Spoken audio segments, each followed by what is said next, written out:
Hi friends, അസ്സാം വലൈക്കും. ബിസ്മി കിച്ചണിലോട്ട് എല്ലാവർക്കും സ്വാഗതം. ഇന്ന് നമ്മൾ കോഴിമുട്ട കൊണ്ടുള്ള നല്ലൊരു അടിപൊളി സ്നാക്കാണ് തയ്യാറാക്കുന്നത്. കുറച്ചൊരു വെറൈറ്റിയാണ് നമ്മൾ തയ്യാറാക്കി എടുക്കുന്നത്. അപ്പോൾ അതിനിടെ 4 കോഴിമുട്ട എടുത്തിട്ടുണ്ട്. അത് നമുക്കിവിടെ നീക്കി വെക്കാം. പിന്നീട് നമുക്ക് മിക്സിയുടെ ഒരു ജാർ എടുക്കാം. ഇതിലേക്ക് ഞാനൊരു 3/4 കപ്പ് തേങ്ങ എടുത്തിട്ടുണ്ട്. ഫ്രഷായിട്ട് ചിരകി എടുത്തിട്ടുള്ള തേങ്ങയാണ് കേട്ടോ അത്. അപ്പോൾ ആ തേങ്ങ മിക്സിയുടെ ജാറിലേക്ക് ചേർത്ത് കൊടുക്കാം. പിന്നെ ഞാൻ ഈ ഒരു വലിപ്പമുള്ള ഒരു കഷ്ണം ഇഞ്ചി എടുത്തിട്ടുണ്ട്. ഇത് നമുക്കൊന്ന് കട്ട് ചെയ്തിട്ട് ചേർത്ത് കൊടുക്കാം.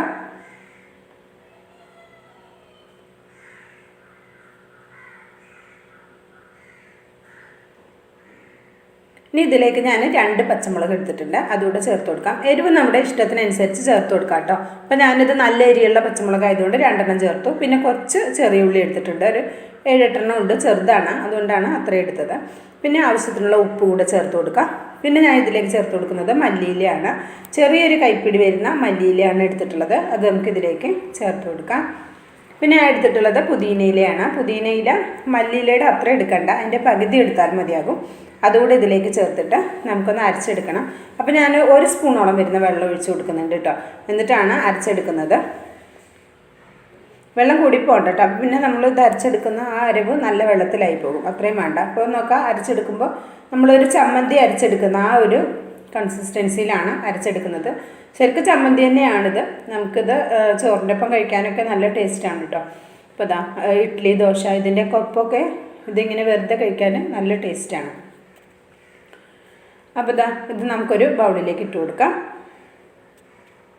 അപ്പോൾ ഞാൻ ഒരു ബൗളിലേക്ക് ഇട്ടിട്ട് ഇതിവിടെ മാറ്റി വയ്ക്കാം. അപ്പം നമുക്കൊരു ബാറ്റർ തയ്യാറാക്കി എടുക്കണം. അതിനായിട്ട് ഒരു പാത്രം എടുത്തിട്ടുണ്ട്. ഇതിലേക്ക് ഞാൻ 1 കപ്പ് മൈദയാണ് എടുക്കുന്നത്. അത് നമുക്ക് ഇട്ട് കൊടുക്കാം. മൈദയും ആണ് നല്ല കുറച്ചുകൂടി ടേസ്റ്റ് എനിക്ക് തോന്നിയിട്ടുള്ളത് കേട്ടോ. ഇതിന് പകരം ഗോതമ്പ് പൊടി യൂസ് ചെയ്യാം. മൈദ ഉപയോഗിക്കാത്തവർക്ക് ഗോതമ്പ് പൊടി യൂസ് ചെയ്യാം, അല്ലെങ്കിൽ കടലമാവ് യൂസ് ചെയ്യാം. അപ്പോൾ ഞാൻ 1 കപ്പ് മൈദയും 1/2 കപ്പ് കടലമാവുമാണ് ചേർത്തിട്ടുള്ളത്. മൈദ വേണ്ടെങ്കിൽ ഗോതമ്പ് പൊടി അല്ലെങ്കിൽ ഫുള്ളായിട്ട് കടലമാവ് അങ്ങനെയും യൂസ് ചെയ്യാം. പിന്നെ ആവശ്യത്തിനുള്ള ഉപ്പും പിന്നെ 1/2 ടീസ്പൂൺ മഞ്ഞൾപ്പൊടിയും 1/2 ടീസ്പൂൺ മുളക് പൊടിയും ചേർത്ത് കൊടുത്തിട്ടുണ്ട്. പിന്നെ ഒരല്പം കായം, ഒരു 1/4 ടീസ്പൂണോളം കായത്തിൻ്റെ പൊടി കൂടെ ചേർത്ത് കൊടുക്കുക. നല്ലൊരു ഫ്ലേവറാണ് നമ്മൾ കായത്തിൻ്റെ പൊടി കൂടെ ചേർക്കുന്ന സമയത്ത്. ഇതെല്ലാം കൂടി നന്നായിട്ടൊന്ന് മിക്സ് ചെയ്തെടുക്കാം. ഈ പൊടികളൊക്കെ മാവിൻ്റെ എല്ലാ ഭാഗത്തേക്കും എത്തുന്ന രീതിയിൽ മൈദയും കടലമാവും എല്ലാം നന്നായിട്ടൊന്ന് മിക്സ് ചെയ്തെടുക്കുക. അതിനുശേഷം നമുക്ക് കുറച്ച് വെള്ളം ഒഴിച്ചിട്ട് നമുക്കിതൊന്ന് കലക്കിയെടുക്കണം. കലക്കിയെടുക്കുമ്പോൾ പ്രത്യേകമായിട്ട് ശ്രദ്ധിക്കണം, ഒരുപാട് ലൂസായി പോകരുത് കേട്ടോ. അപ്പോൾ നമുക്കിത് ശരിയായി കിട്ടില്ല. അപ്പോൾ അതുകൊണ്ടാണ് കുറച്ച് വെള്ളം ഒഴിച്ചിട്ട് കുറച്ച് കട്ടിയിൽ നമുക്കിതൊന്ന് കലക്കിയെടുക്കേണ്ടത്.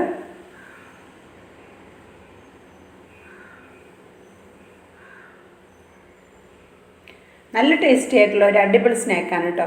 അപ്പോൾ ഇത് നമുക്ക് വിരുന്നുകാർ വരുന്ന സമയത്ത് ഓർക്കും കൂടി ഉണ്ടാക്കി കൊടുക്കാൻ പറ്റിയ സൈസാണ്. നല്ല ടേസ്റ്റാണ്, ഒരു വെറൈറ്റി ടേസ്റ്റ് തന്നെയാണ്. അപ്പോൾ എല്ലാവരും ഒന്ന് ട്രൈ ചെയ്ത് നോക്കണം കേട്ടോ. ട്രൈ ചെയ്ത് നോക്കിയിട്ട് നിങ്ങളുടെ ഫീഡ്ബാക്ക് അറിയിക്കാൻ മറക്കരുതേ. എനിക്ക് ഇത് കലക്കിയെടുക്കാനായിട്ട് ആ ഒരു ഗ്ലാസ്സിന് നിറച്ച് വെള്ളമാണ് ആവശ്യമായിട്ട് വന്നത്.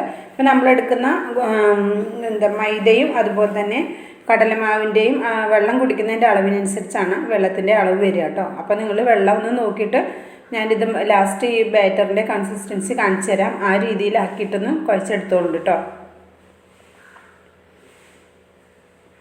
അപ്പോൾ അതെ കലക്കി എടുത്തിട്ടുണ്ട്. ഈ ഒരു പരുവത്തിലാണ് വേണ്ടത്. അപ്പോൾ നിങ്ങളിത് കണ്ടല്ലോ, ഈ ഒരു രീതിയിൽ എനിക്ക് ഈ ഒരു ഗ്ലാസ് വെള്ളം ആവശ്യമായി വന്നിട്ടുണ്ട്. അപ്പോൾ ഇത് നമുക്കിവിടെ നീക്കി വെക്കാം.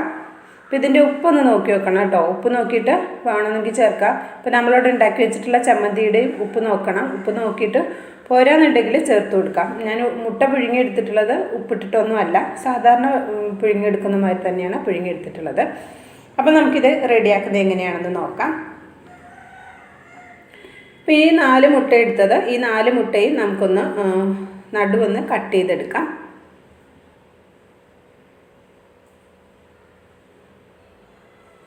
കണ്ടോ, ഈ രീതിയിലൊന്ന് നമുക്ക് ബാക്കിയുള്ള 3 മുട്ടയും കൂടി കട്ട് ചെയ്തെടുക്കാം.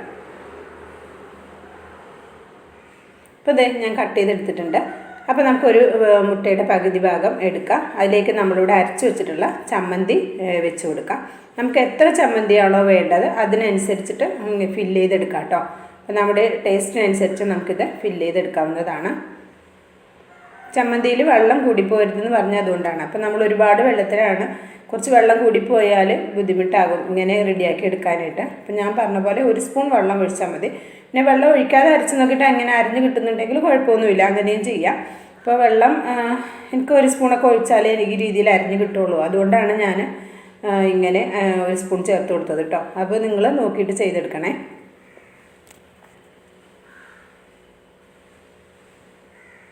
ഇതേപോലെ ഒന്ന് ബാക്കിയുള്ളതെല്ലാതും ഒന്ന് റെഡിയാക്കി എടുക്കാം.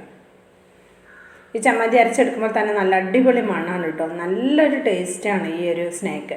അപ്പോൾ അതേ മുഴുവനും ഞാനിവിടെ റെഡിയാക്കി എടുത്തിട്ടുണ്ട്. അപ്പോൾ എനിക്ക് കുറച്ച് 1 സ്പൂണോളം വരുന്ന ചമ്മന്തി ഇവിടെ ബാക്കിയായി വന്നിട്ടുണ്ട്. ഇത് നമ്മൾ കഞ്ഞിയൊക്കെ കുടിക്കുന്ന സമയത്തോ ചോറിൻ്റെ ഒപ്പം ഒക്കെ കഴിക്കാൻ നല്ലതാണ് കേട്ടോ. അപ്പോൾ ഞാനത് കഞ്ഞി കുടിക്കാൻ വേണ്ടി അവിടെ മാറ്റി വെച്ചിട്ടുണ്ട്. അപ്പോൾ ഞാൻ ഇതേപോലെ ഒരു ചീനച്ചട്ടിയിൽ കുറച്ച് ഓയിൽ ചൂടാക്കാൻ വെച്ചിട്ടുണ്ട്. കുറച്ച് കൂടുതൽ ഓയിൽ എടുത്തിട്ടില്ല, കുറച്ച് ഓയിൽ എടുത്തിട്ടുള്ളൂ. അപ്പോൾ അതുകൊണ്ട് ഞാൻ ഓരോന്ന് വിധമാണിത് ഫ്രൈ ചെയ്തെടുക്കുന്നത് കേട്ടോ. കുറച്ച് വൈഡായിട്ടുള്ള ഒരു പാത്രമോ ചീനച്ചട്ടിയൊക്കെ ആണെങ്കിൽ ഒരു 3-4 എണ്ണമൊക്കെ ഒരുമിച്ചിടാൻ പറ്റും. അപ്പോൾ ഞാനിത് ഓരോന്ന് വിധമാണ് ഫ്രൈ ചെയ്തെടുക്കുന്നത്. അപ്പോൾ ഫ്രൈ ചെയ്തെടുക്കുന്ന സമയത്ത് ഒന്ന് ശ്രദ്ധിക്കണം, മുട്ട ആയതുകൊണ്ട് തന്നെ എണ്ണയിലേക്ക് ഇടുമ്പോൾ പൊട്ടിത്തെറിക്കും. ഹൈ ഫ്ലെയിമിൽ തീരെ വെക്കരുത്, മീഡിയം ഫ്ലെയിമിൽ ഒരല്പം കുറച്ചിട്ട് വേണം വയ്ക്കാൻ. മുട്ട ആയതുകൊണ്ട് മുട്ടയുടെ വെള്ളഭാഗം പെട്ടെന്ന് പൊട്ടിത്തെറിക്കാൻ സാധ്യത കൂടുതലാണ് കേട്ടോ. അപ്പോൾ അതുകൊണ്ടൊന്ന് ശ്രദ്ധിച്ച് വേണം നിൽക്കാനായിട്ട്. ചിലപ്പോൾ നമ്മൾ പൊട്ടിത്തെറിക്കുന്ന കരുതി ശ്രദ്ധിച്ച് നിൽക്കുന്ന സമയത്ത് പൊട്ടിത്തെറിക്കില്ല എന്ന് കരുതി നിൽക്കുന്ന സമയത്തായിരിക്കും പൊട്ടിത്തെറിക്കുന്നത്. അപ്പോൾ ഒന്ന് ശ്രദ്ധിച്ചോളണം കേട്ടോ. ഈ മുട്ട ഇങ്ങനെ ഫ്രൈ ചെയ്തെടുക്കുന്ന സമയത്ത് ഒരെണ്ണം ഇവിടെ ആയിട്ടുണ്ട്. അപ്പോൾ നമുക്കിതൊരു പ്ലേറ്റിലേക്ക് മാറ്റാം. ഇതേപോലെ നമുക്ക് ബാക്കിയുള്ളതും റെഡിയാക്കി എടുക്കാം കേട്ടോ. നല്ല ചൂട് ചായയുടെ ഒപ്പമൊക്കെ നല്ല കോമ്പിനേഷനാണ്. 4 മണിക്ക് നല്ല സൂപ്പറായിട്ട് നമുക്ക് ചായ കുടിക്കാൻ പറ്റും ഇതേപോലൊരു സ്നാക്കൊക്കെ തയ്യാറാക്കി എടുത്തിട്ടുണ്ടെങ്കിൽ. അപ്പം എല്ലാവരും ഒന്ന് ട്രൈ ചെയ്ത് നോക്കണം, അഭിപ്രായം അറിയിക്കണം കേട്ടോ.